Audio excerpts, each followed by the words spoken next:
on our show, we've talked a lot about the way culture moves and politics moves. And we've seen over the last 10 years in particular, something you call the pussification of America. Right. I think of the world, at least the Western world. You're right. I agree. But I wonder if there's a connection between the pussification of the world and the fact that this brutal, violent sport. I mean, I'll be honest with you, when I first started watching the UFC, I was kind of watching it like this through my head, because it's brutal. Yep.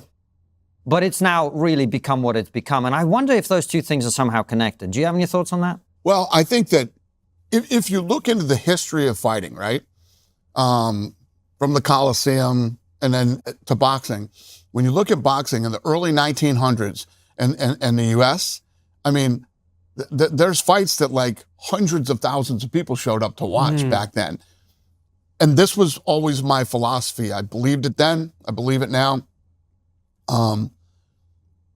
Fighting is the first sport ever on planet Earth. Two men were around and somebody punched somebody and it was on. And as human beings, even though you watched it like this, we are... Fighting is just in our DNA. We get it and we like it. If a fight broke out in the hallway right now, we'd all run over there and go, holy shit, there's a fight out here. And it just brings a sort of energy to the room. Yeah. You know what I mean? And us as humans, that is unexplainable. And it doesn't matter what color you are, what country you come from, what language you speak, we all get fighting and we like it. And if somebody is looked at as the baddest dude in the world and they look like you, talk like you, and come from where you come from, you rally around them. And it's like, even after all these years, right? If Mike Tyson walked in this room right now, and I've known him for years and he's a good friend of mine, we'd all go, holy shit, that's Mike Tyson. You know what I mean? And no basketball players or, no matter how great they are, make people feel that way. Yeah. It's a weird thing. And I've always believed in that. And I've always believed that, this thing would work everywhere with every group of people.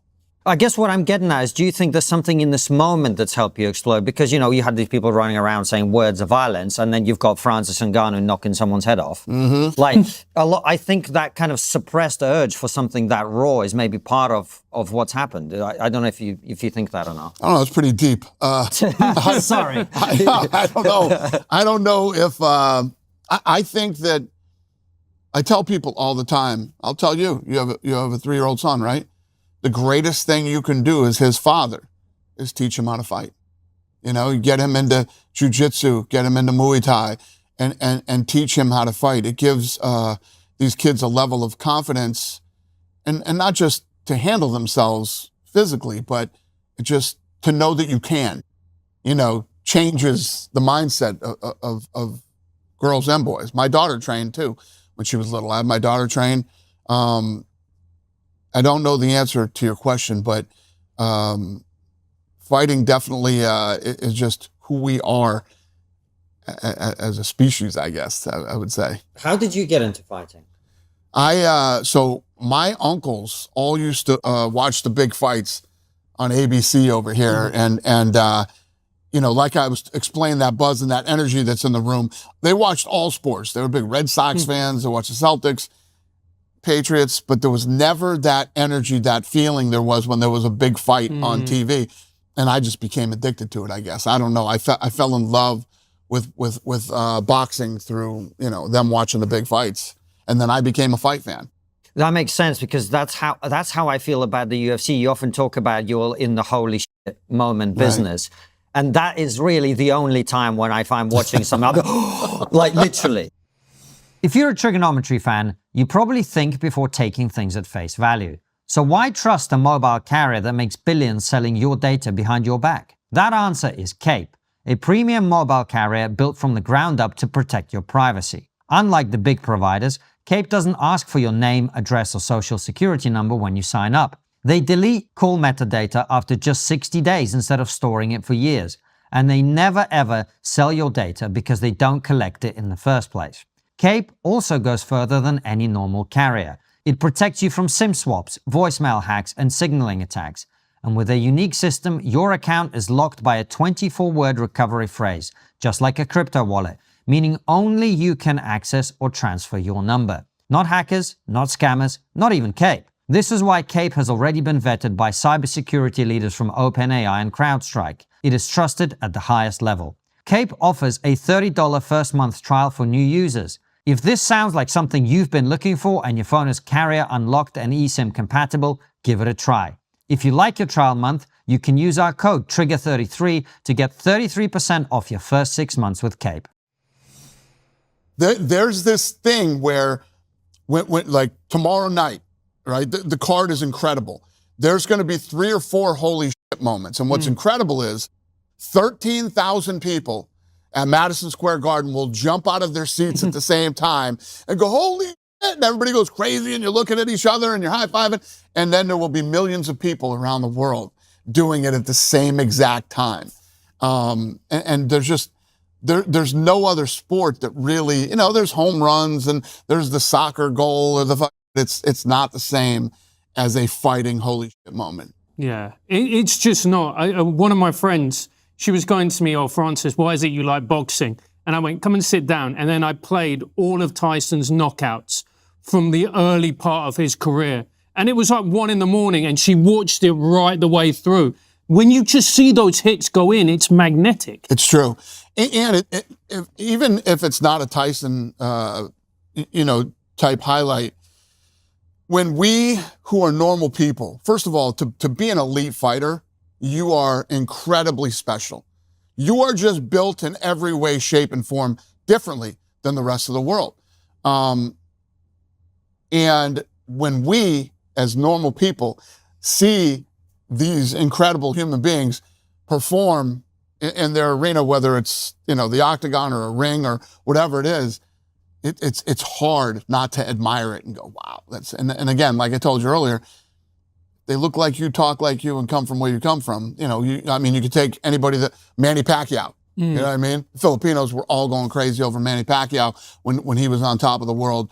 Conor McGregor, who's Irish, everybody thinks they're Irish, so everybody was going crazy all over the world. And it's a very unique, special thing.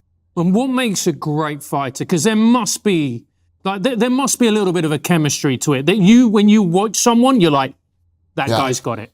They've all got different attributes that make them unique. Obviously, you have to be talented. You have to be a great athlete.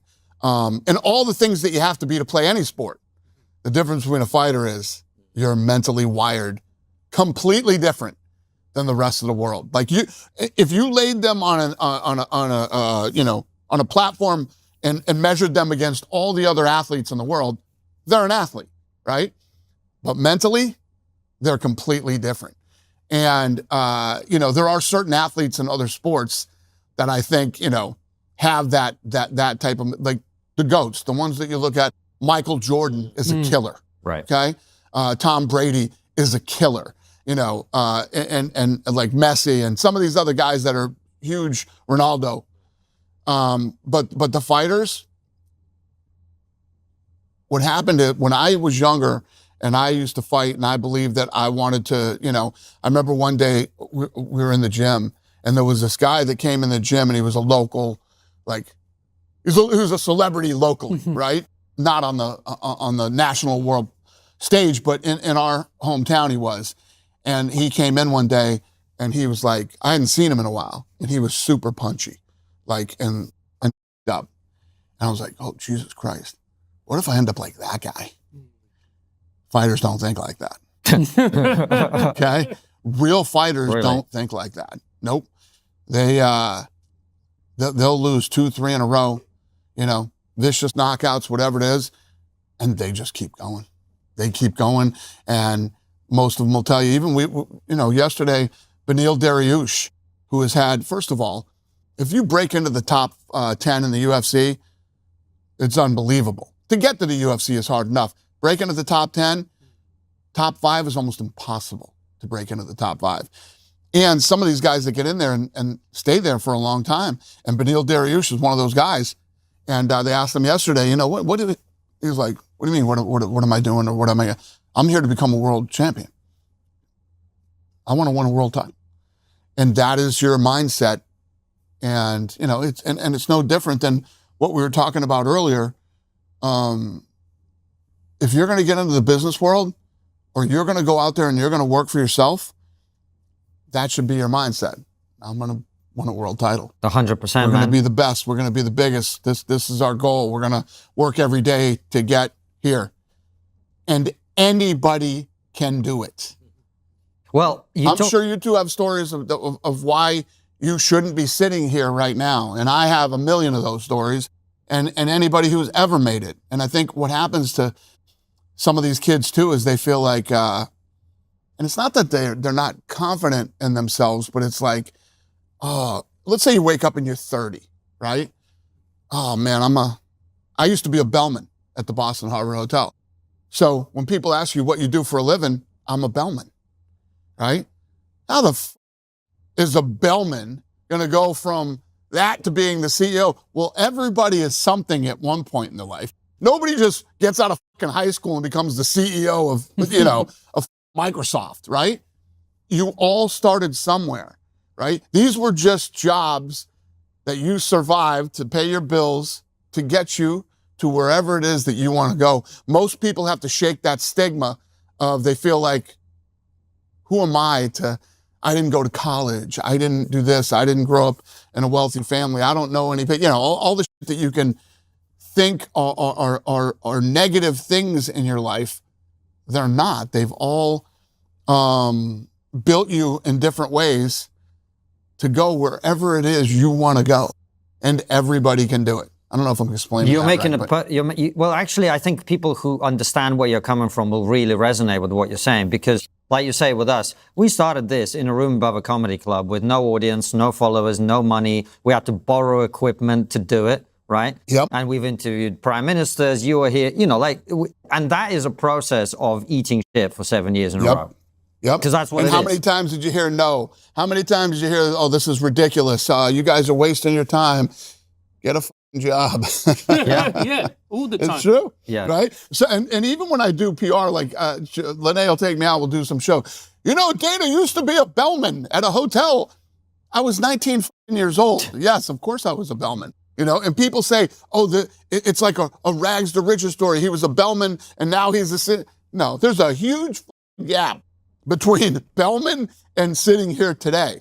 But as a 19-year-old bellman, I looked around and I said, yeah, this isn't where I want to be in 20 years. I'm leaving.